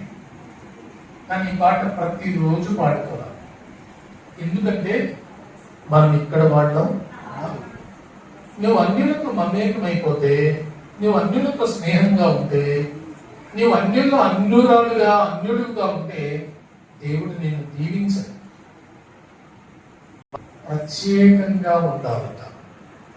కొరింథీయులకు రాసిన మొదటి పత్రిక, 2వ పత్రిక 6వ అధ్యాయం, కొరింథీయులకు రాసిన 2వ పత్రిక 6వ అధ్యాయం 14 నుండి 18 వచనాలలో భక్తుడు ఏం రాశాడు అంటే, మీరు అవిశ్వాసంతో జోడుగా ఉండకుడి, నీతికి దుర్నీతికి ఏమి సాంగత్యము, వెలుగులకు చీకటితో ఏమి పొత్తు, క్రీస్తులకు బెరియలకు ఏమి సంబంధము, అవిశ్వాసతో విశ్వాసికి పాలెక్కడది, దేవుని ఆలయములకు విగ్రహముతో ఏమి పొందిక, మనం జీవగల దేవుని ఆలయమై ఉన్నాము. అందుకు దేవుడు ఎలాగూ సెలవిస్తున్నాడు, నేను వారిలో నివసించి సంచరింతును, నేను వారికి దేవుడై ఉండును, వారు నా ప్రజలై ఉందురు. కావున మీరు వారి మధ్య నుండి బయలు వెళ్ళడి ప్రత్యేకముగా. ఇది పరవాసుగా ఉండడం అంటే లోకస్తులతో మమేకం అయిపోకుండా, లోకస్తులతో మనం స్నేహంగా ఉండకుండా ప్రత్యేకంగా ఉండడం పరవాసులుగా ఉండడం. పరవాసులుగా, పరదేశులుగా మనం ఎందుకు ఉండాలి అంటే, ఫిలిప్పీలకు రాసిన పత్రిక 3వ అధ్యాయం 20వ వచనం. ఫిలిప్పీలకు రాసిన పత్రిక 3వ అధ్యాయం 20వ వచనం. మన పౌరస్థితి ఎక్కడుంది? మన ఆధార్ కార్డు ఎక్కడిది? తామరపల్లిదా? మన ఆధార్ కార్డు పౌరస్థితి పరలోకం ఉంది, ఇక్కడ కాదు. 100 సంవత్సరాలు బతుకుతున్న వాళ్ళు ఎంతమంది ఉన్నారు? చేయొద్దండి. 70 సంవత్సరాలు బతుకుతారన్న వాళ్ళు చేయొద్దండి. అసలు ఎవరికి గ్యారంటీ లేదు ఇక్కడ కదా. మనం ఎప్పుడు ఈ లోకాన్ని విడిచిపెడతామో తెలియదు. ఈ లోకం శాశ్వతమైంది కాదు. మనం అందరం యాత్రికులము. ఎంతమంది చెప్తారు ఈ మాట? యాత్రికులు, పరదేశులు ఎలా ఉండాలా? మీరు ఒకవేళ హైదరాబాద్కి వెళ్ళి ఒక వారం ఉండి వద్దాం అనుకున్నారు. ఎక్కడికి? హైదరాబాద్ వెళ్ళి ఒక వారం ఉండి వద్దాం అనుకున్నారు. హైదరాబాద్కి వెళ్ళి ఇల్లు కొనేసుకుంటారా? స్థలం కొనేస్తారా? ఇక ఎలా ఉంటారు యాత్రికులు? ఒక చిన్న సంచో లేక చిన్న సూట్ కేసో పెడతారు, ఆ ఉన్న రోజులకి సర్దుకుంటారు, అయిపోయిన వెంటనే మళ్ళీ వచ్చేస్తారు. ఈ లోకంలో కూడా మనం యాత్రికులం అంటారు. అలాగే ఉండాలట. ఈ లోకం నీది కాదు అన్నప్పుడు నువ్వు మితంగా ఉండాలి, నువ్వు పరిమితంగా ఉండాలి, నువ్వు పరసంబంధిగా ఉండాలి. పరసంబంధిగా ఉండడం అంటే ఏంటంటే కొలస్సీలకు రాసిన పత్రిక 3వ అధ్యాయం 2-3 వచనాలు. కొలస్సీలకు రాసిన పత్రిక 3వ అధ్యాయం 2-3 వచనాలు. పైనున్న వాటి మీదనే గాని భూసంతమైన వాటి మీద మనసు పెట్టబడుకుడి. ఏలయనగా మీరు మృతి పొందితిరి. ఇక్కడ దేవుడు ఏమంటాడంటే, మీరు క్రీస్తుతో కూడా లేపబడిన వారైతే పైనున్న వాటి మీదనే గాని భూ సంబంధమైన వాటి మీద మనసు. ఏమంటే మీ అందరికీ పరలోకంలో ఇల్లు ఉందంటారా? ఎంతమందికి ఉందంటారు? మీకు అక్కడ బ్యాంక్ బ్యాలెన్స్ ఉందంటారా? ఎంతమందికి ఉందంటారు? కిరీటాలు ఉన్నాయంటారా? ఎంతమందికి ఉన్నాయంటారు? నాకు అక్కడ వజ్రాలు వైడూర్యాలు ఉన్నాయి, నక్లెస్లు ఉన్నాయి అంటారా? ఎంతమందికి ఉన్నాయి? అదే పర్వతం మీద అక్కడ ఉన్న వాటి మీద దృష్టి పెట్టడం అంటే, ప్రభు ఏమన్నాడు? మీకున్న వాటిని అమ్మి బీదలకు పంచిపెట్టండి, పరలోకంలో మీ ఫలం అధికమగును. ఇక్కడ వెదజల్లండి, అక్కడ కూర్చుకోండి. మరి అక్కడ కూర్చుకోవడానికి మీకు ఒక ఆలోచన ఉండాలి కదా. ఇక్కడ ఏదో ఖర్చు అయిపోవాలి కదా, ఇక్కడ ఏదో నష్టం అయిపోవాలి కదా. అక్కడ లాభం పొందాలంటే లూకాసు వార్త 12వ అధ్యాయం 33-34 వచనాలు. మరియు మీలో చింతించుట వలన తన ఎత్తు 3 రెట్లు చేసుకొనున్నాడు. లూకా 12:33-34. మీకు కలిగిన వాటిని అమ్మి ధర్మం చేయండి. పాత విలువ సంచులు పరలోకమందు అక్షమైన ధర్మ సంపాదించుకొనకుడి. అక్కడ దొంగరాడు చిమ్మెటి పొందదు. మీ ధర్మం ఎక్కడ ఉండును, అక్కడే మీరు ఉండును. సంపాదించుకొన చూచుకొనుడి. అక్షయమైన ధనమును సంపాదించుకొన చూచుకొనుడి. ఇప్పుడు మీరు ఇక్కడ కాదు, అక్కడ దాని గురించి ఆలోచించారు. నాకు పరలోకంలో ఇల్లు ఉండాలా, పరలోకంలో ఒక బంగ్లా ఉండాలా, పరలోకంలో కారు ఉండాలా, పరలోకంలో వజ్రాల కిరీటం ఉండాలా, పరలోకంలో నాకు బ్యాంక్ బ్యాలెన్స్ ఉండాలా అనే దాని మీద దృష్టి పెట్టండి. పెట్టాలంటే ఇక్కడ వెదజల్లండి. ప్రభు కొరకు ఇక్కడ మనం ఏది నష్టపోతామో అక్కడ అవన్నీ సంపాదించుకుంటారు. తిమోతికి రాసిన మొదటి పత్రిక 6వ అధ్యాయం 18వ వచనం. తిమోతికి రాసిన మొదటి పత్రిక 6వ అధ్యాయం 18వ వచనం. వారు వాస్తవమైన జీవమును సంపాదించుకునే నిమిత్తము రాబో కాలమునకు మంచి పునాది తమ కొరకు వేసుకొనచ్చు. మేలు చేయి వారిను, సత్క్రియలను ధనము ఔదర్యము గలవారును, తమ ధనములు ఇతరులకు పాలించిన వారే ఉండవలనని వారికి ఆజ్ఞాపించుము. ఇక్కడ నీకు సత్క్రియలు, ఔదార్యము లేక మంచి కార్యాలు చేసే మనసుంటే అక్కడ నీకు వాస్తవమైన జీవం సంపాదించుకుంటావు. అక్కడ మనకు బ్యాలెన్స్ తయారవుతుంది. దేవుడు ఇస్సాకు చెప్పాడు, నువ్వు ఫిలిస్తీన్ల దేశంలో ఉండొద్దు, నువ్వు పరవాసిగా ఉండు అంటే ఫిలిస్తీన్ల దేశానికి వెళ్ళి ఆయన గెరారు అనబడిన స్థలంలో ప్రత్యేకంగా బ్రతికాడట. అందుకే దేవుడు అతన్ని దీవించాడు. దేవుడికి మహిమ కలుగునుగా. ఇప్పుడు ఇస్సాకు ఆశీర్వాదానికి మొదటి కారణం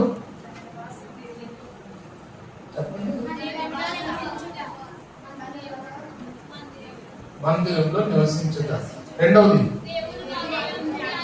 దేవుని వాక్యం ధ్యానించుట, మూడవది దేవుని చిత్తం నెరవేర్చుట, నాలుగవది ప్రార్థించుట, ఐదవది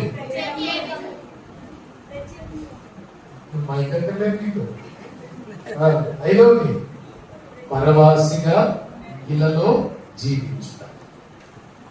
ఆరవదిగా ఇస్సాకు దీవించబడ్డానికి 6వ కారణం ఏమిటి అంటే ఆదికాండం 26వ అధ్యాయం 12-13 వచనాలు. ఆదికాండం 26వ అధ్యాయం 12-13 వచనాలు. ఇశ్శాఖా దేశమందున్న వాడే విత్తనము వేసి ఆ సంవత్సరము 100 ఫలం పొందెను. యెహోవా అతన్ని ఆశీర్వదించిన గనుక ఆ మనుషుడు గొప్పవాడయ్యెను. అతడు మిక్కులు గొప్పవాడగు వరకు క్రమక్రమంగా అభివృద్ధి పొందుతూ వచ్చాను. దేవుడికి మహిమ కలుగును గాక. ఆరవదిగా పని చేసేవాడు, విత్తనం వేసినవాడు, పొలం దున్నినవాడు, రాళ్ళు ఏరేసినవాడు, విత్తినవాడు, విత్తనానికి ఎరువు వేసినవాడు, విత్తనానికి నీరు కట్టినవాడు. అందుకు ఆశీర్వాదాలు వచ్చాయి. నేను దేవుని నమ్ముకున్నాను, చేతులు పుంచుకొని ఇంట్లో కూర్చుంటే ఆశీర్వాదాలు రావు. నువ్వు ఆశీర్వదించబడాలంటే నీకు దేవుడు ఏ బాధ్యత పెట్టాడో ఆ బాధ్యతలో నువ్వు నిమగ్నమై పని చెయ్యాలి. ఈరోజు చాలా మందికి వింతైన ఆలోచనలు ఉంటాయి. నేను పరీక్ష రాయను కానీ పాస్ అయినా, నేను ఇంటర్వ్యూకి వెళ్ళను కానీ ఉద్యోగం వచ్చే. ఎలా సాధ్యం? దేవుడి ఆశీర్వాదాలు ఎలా ఉంటాయంటే నీకు ఎంత సామర్థ్యం ఉందో అంత చెయ్యాలా, నువ్వు చేస్తే దాన్ని 100 రెట్లు దీవించే దేవుడు నీకున్నాడు. అలా కాదని నేను దేవుడు నమ్ముకున్నాను స్తోత్రం స్తోత్రం అంటూ ఊరికి కూర్చుంటే, పని చేయకుండా కూర్చుంటే, 20 సామెతల గ్రంథం 24వ అధ్యాయం 33-34 వచ్చిన సామెతల గ్రంథం 24వ అధ్యాయం 33-34 వచ్చిన విపరీతమైన ఇక కొంచెము నిద్ర, ఇక కొంచెము కునుకుబాటు, పలుకుటకే ఇక కొంచెము చేతులు ముడుచుకొనుట, వీటి వలన నీకు దరిద్రత పరిగెత్తుకుని వచ్చును. ఆయుధస్తుడు వచ్చినట్లు లేమి నీ మీదకి వచ్చును. ఎవరి మీదకి దరిద్రత వస్తుందట? ఉనిగేవాడు, ఇంకా పడుకుంటాను అనుకున్నవాడు, ఇంకా కాస్త చేతులు ముడిచేవాడికి దరిద్రత వస్తుందట. ఆయుధదారుడు వచ్చినట్టు వచ్చేస్తుందట దరిద్రత. అందుకే పని చేయాలి. దేవుని నమ్ముకుని సోమరిగా ఉండకూడదు. దేవుని పిల్లలు అని చెప్పి బాధ్యతలు విస్మరించుకోండి. దేవుని పిల్లలు అని చెప్పి పని చేయకుండా, ఉద్యోగం చేయకుండా, వ్యాపారం చేయకుండా ఖాళీగా ఉండకూడదు. దేవుడు నీ పనిని దీవిస్తాడు, నువ్వు మౌనంగా ఉండకూడదు. ముందు నీ బాధ్యత. ప్రతి క్రైస్తవురాలు గమనించాల్సింది ఏమిటంటే మనం బాధ్యతతో కూడిన భక్తి చేయాలి. బాధ్యతతో కూడిన భక్తి. ఈరోజు ఉపవాస ప్రార్థనలన్నీ స్త్రీలు చాలా మంది వచ్చారు కదా. నీకు ఒక బాధ్యత ఉంది. నువ్వు ఇల్లాలు, నీ భర్తకు భోజనం సిద్ధపరచావు, నీ పిల్లలకు భోజనం సిద్ధపరచావు. ఉపవాస ప్రార్థనని వాళ్ళకి ఏమి సిద్ధపరచుకుంటూ వచ్చేసి ఇక్కడ భక్తి చేస్తే దేవుడు నీ భక్తిని అంగీకరించడు. ముందు నీ బాధ్యత, ఆ తర్వాత నీ భక్తి. బాధ్యతలు విస్మరించి ఎప్పుడు భక్తి చేయకూడదు. అలాగే పురుషుడు బైబిల్ పుచ్చుకొని ఉద్యోగాన్ని మానేసి, పని మానేసి, వ్యాపారం మానేసి ఇక దేవుడి సన్నిధిలోనే ఉంటానని ఉండి వాళ్ళ బాధ్యతలు గాలి వదిలేసి కుటుంబాన్ని వీధిలో పడేయకూడదు. బాధ్యత, భక్తి రెండు ఉండాలి. అది ఎలా సాధ్యమయ్యారు? కుదరదు కదా అంటే 1 గంట ఎక్కువ కష్టపడు, నీ బాధ్యత చేసి భక్తి చేయి. ఉదాహరణకు ఒక మాట చూపిస్తా. ఆదికాండం 5వ అధ్యాయం 22-23 వచ్చిన ఆదికాండం 5వ అధ్యాయం 22-23 వచ్చిన హనోకు మెతూషెలను కనిన తర్వాత 300 ఏండ్లు దేవుడితో నడుచుచు కుమారులను కుమార్తెలను కనెను. ఇక్కడ హనోకుల గురించి ఒక మంచి మాట. 300 ఏళ్ళు ఎవరితో నడుస్తూ ఏం చేస్తున్నాడు అంటే భార్యతో కాపురం వదిలేలా.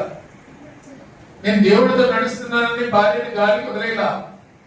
దేవునితో నడుస్తున్నాడు, గృహస్థ జీవితాన్ని చేస్తున్నాడు. ఇలా దేవుడితో నడుస్తున్నాడు, కుమారులను కుమార్తెలను కనుచున్నాడు. అంటే 2 బాధ్యత ఉండాలా, భక్తి ఉండాలా. చాలా మంది బాధ్యతలు వదిలేసి భక్తి చేస్తారు, అది ఆమోదయోగ్యంగా. 126వ కీర్తన 6వ వచనం. 126వ కీర్తన 6వ వచనం.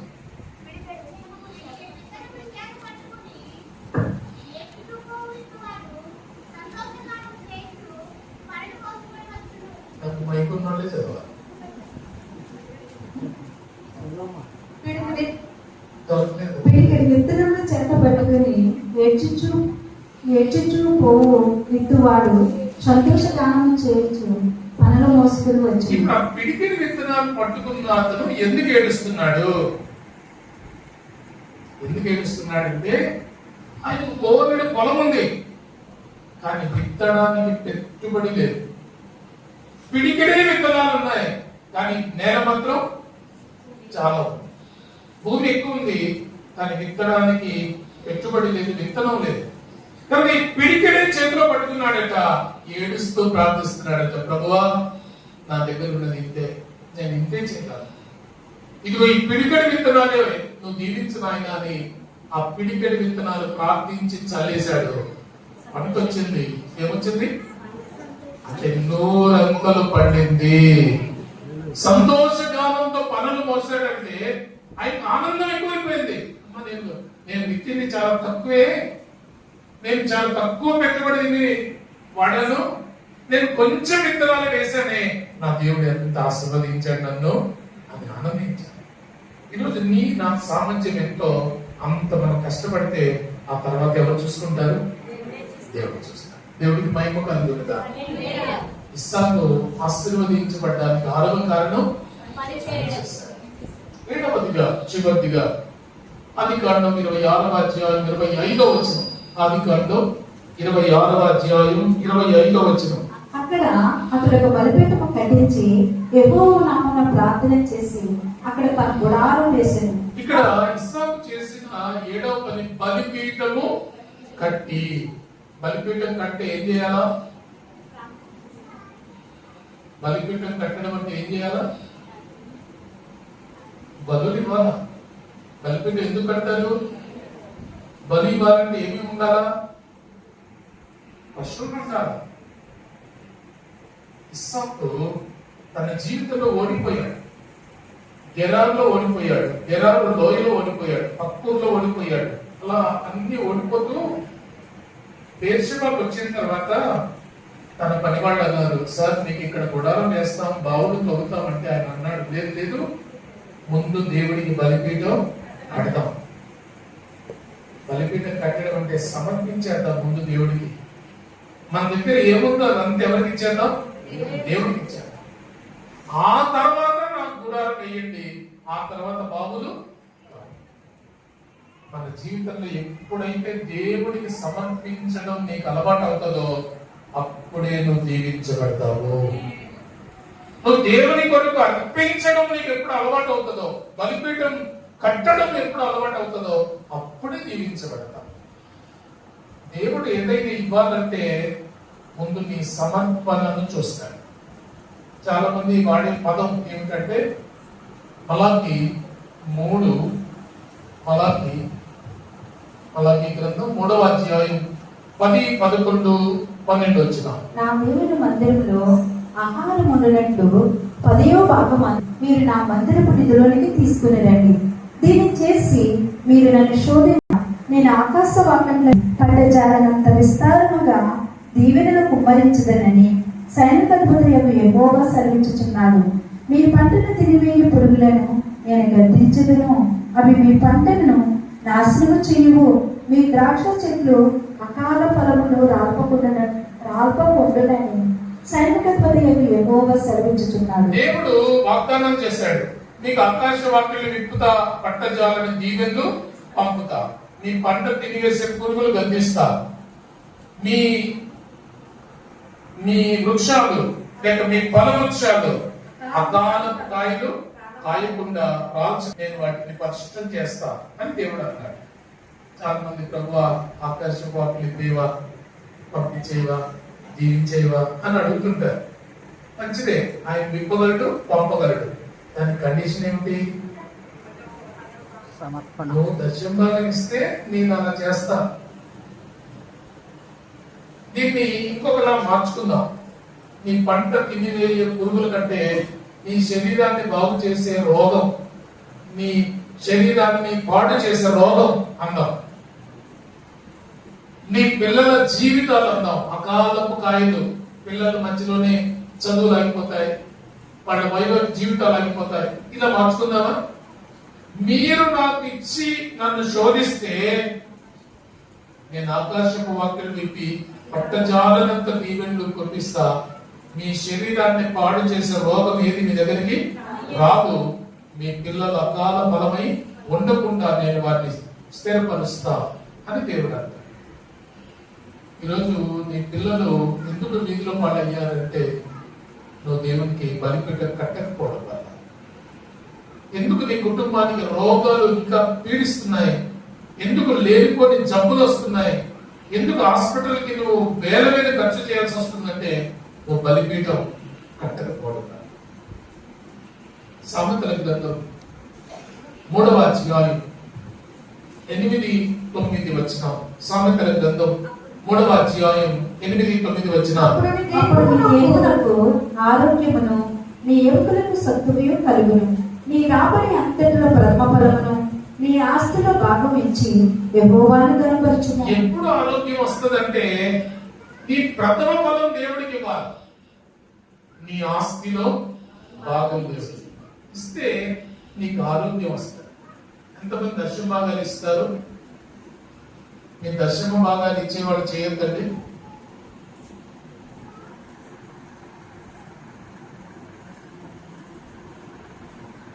ఎంత అపహాస్యం కదా. మనం అందుకే బలహీనం అయిపోతాం. ఈరోజు బలిపీఠం కట్టండి.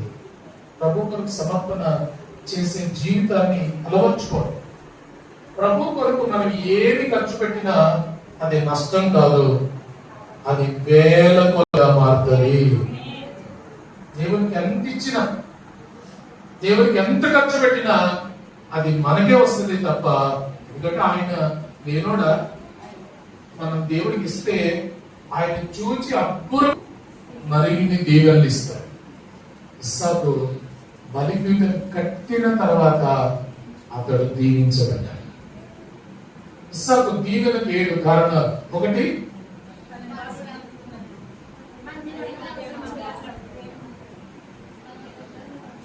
మీరు ఆలోచిస్తున్నారు కానీ వాక్యం మీద శ్రద్ధ పెట్టట్లేదు, అంతేనా? 1, మందిరంలో నివసించాడు. 2, మీరు ఇద్దరే చెప్పాలి. 2, దేవుని వాక్యం ధ్యానించారు. 3,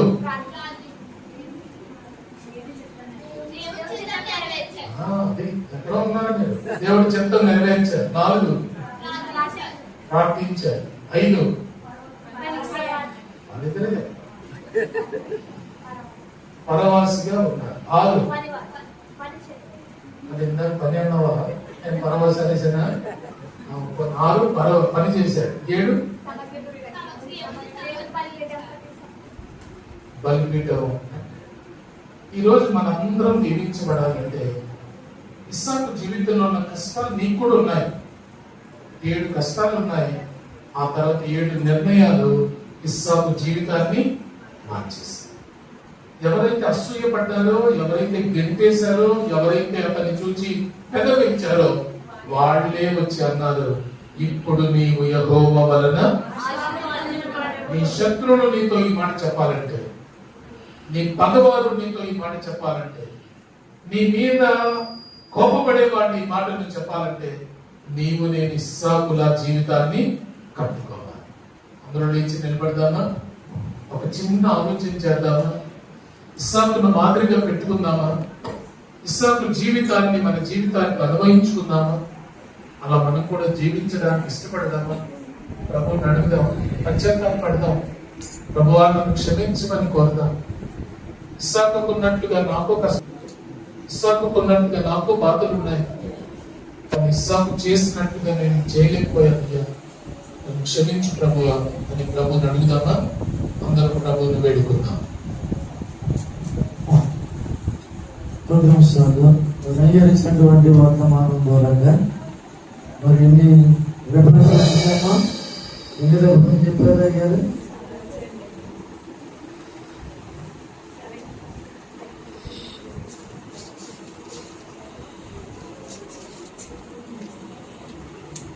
నలభై 9 రెఫరెన్స్ చెప్పారు. చూడకుండా ఎప్పుడు కూడా 7 మాటలు 7 పాయింట్లు చెప్తా ఉంటారు, చెప్తారు. ఈరోజు రాత్రికాల సమయంలో దేవుడు చక్కని వర్తమానముతో ఇచ్చుటలో ప్రతి ఒక్కరు కూడా దేవుడికి మహిమకరంగా ఉండాలని మరి దేవుడిని పలికించినట్టుగా మనం చూస్తూ ఉన్నాం. సమయంలో మరి దైవజనులకు మరి ఇంకా అనేక ప్రాంతాలు కూడా మరి అంతర్జాతీయ ప్రసంగికులుగా కూడా మరి ఉంటున్నారు కనుక మరి వెళ్ళే ప్రయాణంలో ఏ సంఘానికి వెళ్ళినా ఆశీర్వాదకరంగా దేవుడు నడిపిస్తున్నారు.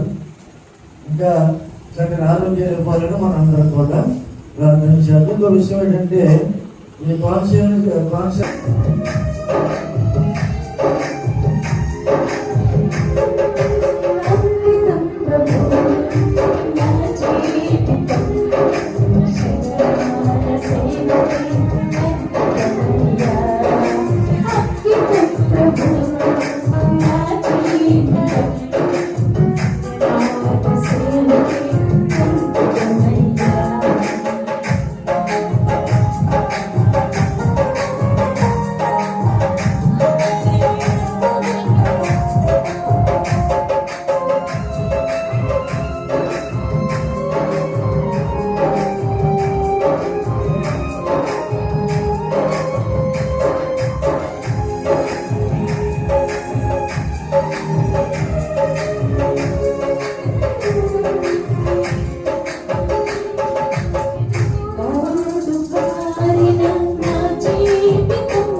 మనం తెలియజేస్తా ఉన్నాం. రేపు కూడా మరి జిల్లా క్యాబినెట్ లో ఉన్నటువంటి దైవజనులు రేపు అమలాపురం నుంచి రాబోతున్నారు. దైవజనులు ప్రార్థించండి.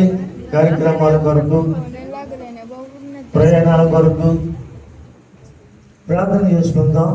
అలాగే రేపు రాత్రి అంబాజీపేట నుంచి కూడా దైవజనులు వస్తున్నారు. ఆయన కూడా కోనసీమ జిల్లాలో పాస్టర్లకి జనరల్ సెక్రటరీగా ఉన్నారు. ఆయన కూడా వస్తున్నారు. తర్వాత మళ్ళీ శుక్రవారం ఉదయం మడికి నుంచి ఒక దైవజనం వస్తారు. ఆయన కూడా అడిషనల్ సెక్రటరీగా పనిచేస్తున్నారు జిల్లాలో.